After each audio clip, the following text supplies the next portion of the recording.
మీ అందరికీ ఒక అద్భుతమైనటువంటి వరాన్ని అందించబోతున్నారు. ఏమిటా వరం అని అనుకుంటున్నారా? అదే 7 శనివారాల వ్రత కథ. ఈ కథను విన్నవారికి, చదివిన వారికి, చెప్పిన వారికి, అలాగే వినిపించిన వారికి జన్మజన్మల పాపాలు తొలగుతాయి, కోటి జన్మల పుణ్యం లభిస్తుంది. ఈ 7 వారాల వ్రత కథను భక్తి శ్రద్ధలతో చివరి వరకు వినండి. ఓం నమో వెంకటేశాయ.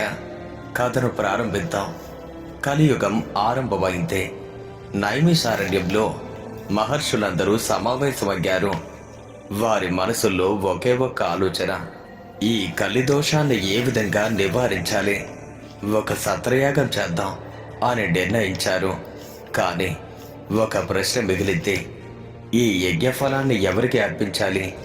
అప్పుడు లేచాడు భృగు మహర్షి. ఆయన మహా తపస్వి. నేను వెళ్ళి త్రిమూర్తులు పరీక్షిస్తాను, ఎవరు అర్హులో తేల్చి వస్తాను అని బయలుదేరారు. ఇక సత్యలోకంలోకి భృగు మహర్షి చేరుకున్నారు. అక్కడ బ్రహ్మదేవుడు సరస్వతీదేవి వీణానందంలో లీనమై ఉన్నాడు. మహర్షి యొక్క రాకను గమనించలేదు. భృగు మహర్షికి విపరీతమైన కోపం వచ్చింది. ఆగ్రహంతో రగిలిపోయాడు. సృష్టికర్తమని అహంకరిస్తున్నావా? నన్ను గుర్తించలేదా? నిన్ను శపిస్తున్నాను బ్రహ్మదేవా. ఈ భూలోకంలో నీకు ఎక్కడా కూడా పూజలు జరగకుండా ఉండుగాక. ఇక తరువాత కైలాసానికి చేరుకున్నాడు భృగు మహర్షి.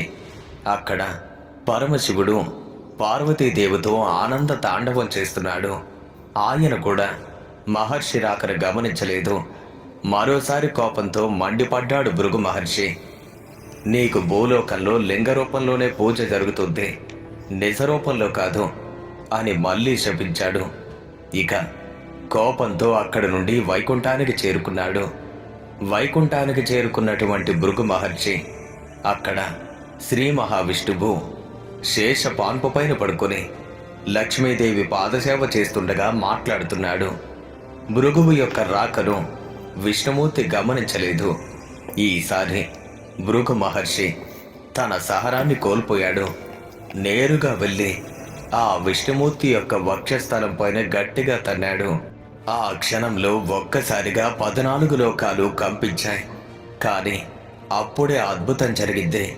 శ్రీ మహావిష్ణువు రవ్వంత కూడా కోపగించలేదు. పరమ శాంతంతో లేచి భృగు మహర్షికి నమస్కరించాడు. మునీంద్ర, మీ రాకతో వైకుంఠం పావనమైంది. మీ రాకను నేను గమనించలేదు, నన్ను క్షమించండి అంటూ స్వయంగా భృగువు యొక్క పాదాలు ఒత్తసాగారు. ఇక భృగు మహర్షి ఆశ్చర్యంతో, గర్వభంగంతో, భక్తితో కరిగిపోయాడు. దేవదేవ, మీ వంటి సత్వగుణ సంపన్నులు 14 లోకాల్లోనూ లేరు. మీరే యజ్ఞఫలానికి అర్హులు. భూలోకంలో అవతరించి ధర్మాన్ని రక్షించండి. కానీ అప్పుడే ఒక సమస్య వచ్చింది. లక్ష్మీదేవికి కోపం వచ్చింది.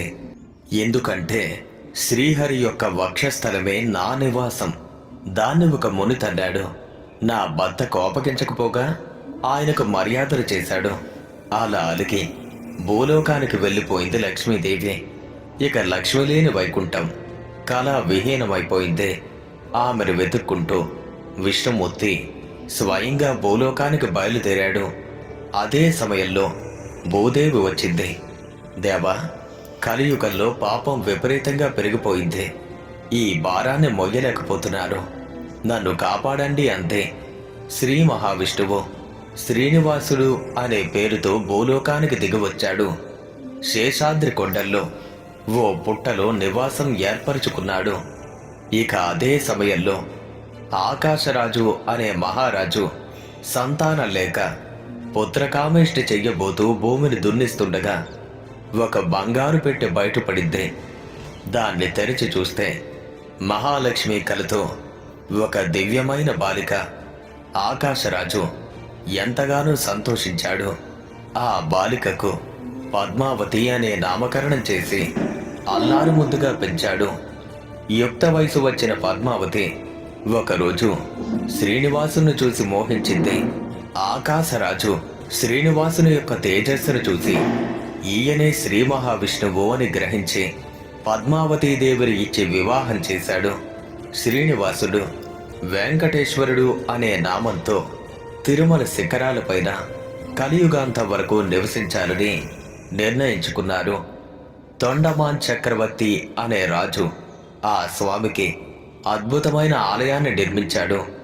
ఇక అప్పటి నుండి నేటి వరకు శ్రీ వెంకటేశ్వరుడు భక్తులకు ఓ కల్పవృక్షంలా కొలువై ఉన్నారు.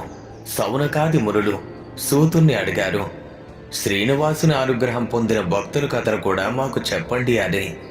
ఇక సూత మహర్షి ఈ విధంగా చెప్పసాగాడు. తిరుపతికి సమీపంలో ఒక చిన్న పల్లె ఉంది. అక్కడ భీముడు అనే కుమ్మరివాడు ఉండేవాడు. అతను చాలా పేదవాడు, కానీ భక్తిలో అపార ధనవంతుడు. ఉదయం నుండి సాయంత్రం వరకు కొండలు చేస్తూనే వెంకటేశ వెంకటేశ అని నామస్మరణ చేస్తూ ఉండేవాడు. ఆలయానికి వెళ్ళే సమయం లేదు, పూజకు కనీసం పుష్పాలు కొనే డబ్బు కూడా లేదు. అందుకు ఏం చేశాడంటే తన పని చేసే చోట స్వామివారి ప్రతిమను పెట్టుకున్నాడు.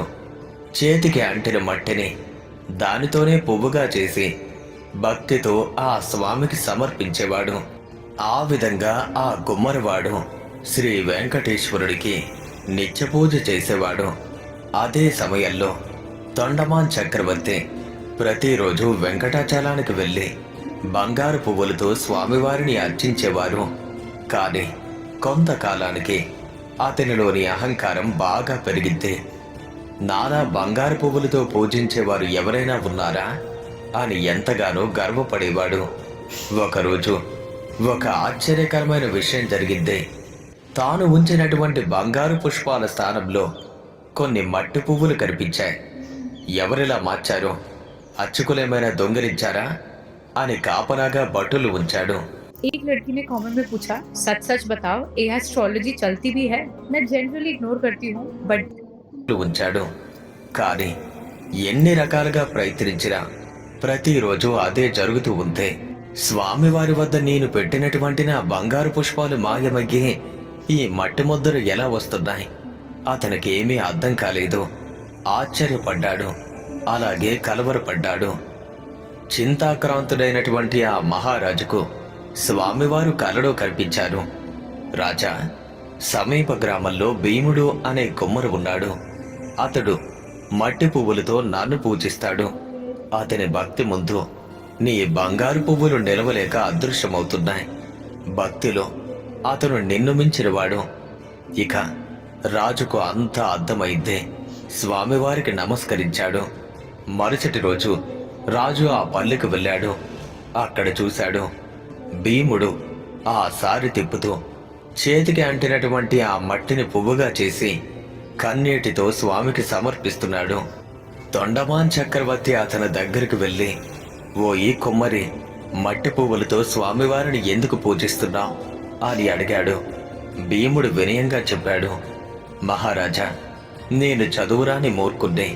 పూజా విధానం తెలీదు, పువ్వులు కొనే స్తోమత లేదు. కానీ స్వామివారిని ప్రేమించే హృదయం ఉంది. అందుకే ఈ మట్టి పువ్వులే నా బంగారు పుష్పాలు. ఇవి నా భక్తి సమర్పణ. ఇక రాజు కళ్ళల్లో కన్నీళ్లు. తన అహంకారం తనకు తెలిసొచ్చింది. భీముడికి నమస్కరించి తన రాజ్యానికి తిరిగి వెళ్ళాడు. అలా అన్ని వేళలు కూడా స్వామివారిని పూజించినటువంటి ఆ భీముడు కొంతకాలానికి సశరీరంగా వైకుంఠానికి వెళ్ళాడు. స్వామి తొండమానుడికి కలలో కనిపించి చెప్పారు, ఇకపైన నా ఉదయ ప్రసాదం మట్టి పాత్రలోనే నివేదించాలి అని. ఇక ఆనాటి నుండి నేటి వరకు ఓడు అనే ప్రసాదం మట్టి కుండలోనే నివేదన చేస్తారు. ఈ కథను మొత్తం విన్నటువంటి సౌనకాది మునులు మరో కథను తెలుపమని కోరారు. సూతుడు ఇలా చెప్పసాగాడు. కాంచీపురంలో దేవదత్తుడు అనే బ్రాహ్మణుడు, అతని భార్య మాలిని నివసించేవారు. వేద పండితుడు, ధర్మపరాయణుడు, వెంకటేశ్వర భక్తుడు. ఒకరోజు వారింటికి కాశీయాత్ర చేసినటువంటి ఒక బ్రాహ్మణోత్తముడు అతిథిగా వచ్చాడు. భోజనానంతరం ఆ బ్రాహ్మణుడు దేవదత్తుని యొక్క జాతకాన్ని చూసి దిగ్భ్రాంతి చెందాడు. దేవదత్త, నీ జాతకంలో శనిదోషం ఉంది. అపమృత్యు యోగం కనిపిస్తుంది. ఆ మాట వినగానే మాలిని భయంతో వరికిద్దే. ఏమైనా పరిహారం ఉందా అని అడిగిద్దే. ఉంది.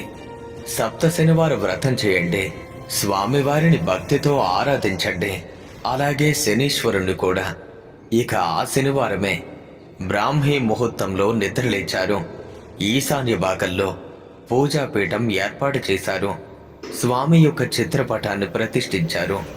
నైవేద్యంగా కొబ్బరికాయలు, అరటిపళ్ళు, నల్ల రుద్రాక్షలు, 7 చిమ్మిలి ఉండలు భక్తి శ్రద్ధలతో పూజ చేసి బ్రాహ్మణుడికి భోజనం పెట్టి తరువాత తాము భోజనం చేశారు. ఇలా వరుసగా 7 శనివారాలు వ్రతం చేశారు. ఇక 7వ నాటి శనివారం రాత్రి స్వామివారు మాలినికి స్వప్నంలో సాక్షాత్కరించారు. పరమ సాధ్వి, నీ భక్తికి చాలా సంతోషించారు. నీ భర్తకు శనిదోషం తొలగిపోయింది, అపమృత్యు భయం కూడా పోయింది. రాబోయే జన్మలోని ఆయుర్దాయాన్ని ఈ జన్మకు తెచ్చాను. మీరిద్దరూ కూడా నిండు నూరేళ్లు సుఖంగా జీవించండి, ధర్మార్థ కామ మోక్షాలు సాధించుకోండి. ఇక మెలకు వచ్చినటువంటి మాలిడే తన భర్తకు స్వప్నంలో జరిగిందంతా చెప్పింది. ఇద్దరూ ఆనంద బాష్పాలతో స్వామివారిని స్తుతించారు. శుభ ముహూర్తాన తిరుమలకు వెళ్ళి మొక్కులు తీర్చుకుని అన్న సంతర్పణ చేశారు. జీవితాంతం స్వామివారిని సేవిస్తూ చివరికి శ్రీ వెంకటేశ్వరుని సాన్నిధ్యాన్ని పొందారు. కలో శ్రీ వెంకటనాయక.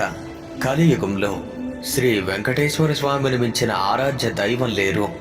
అయితే ఒకవేళ ఎవరైనా ఈ సప్త శనివారాల వ్రతం చేస్తే శని దోషాలు తొలగుతాయి, అపమృత్యు భయం తొలగుతుంది, సంతాన ప్రాప్తి కలుగుతుంది, ఆయురారోగ్యాలు లభిస్తాయి, సకల శుభాలు కలుగుతాయి, స్వామివారి అనుగ్రహం తప్పక లభిస్తుంది. ఓం నమో వెంకటేశాయ. ఈ కథను చదివినా, విన్నా, చెప్పినా సరే వినిపించిన వారికి కూడా ఆ 7 కొండలవాడి అనుగ్రహం తప్పక లభిస్తుంది అని సూతుడు సౌనకాది మునులకు ఈ విధంగా ఈ కథను వివరించారు. విన్నారు కదా మిత్రులారా, ఇది సప్త శనివారం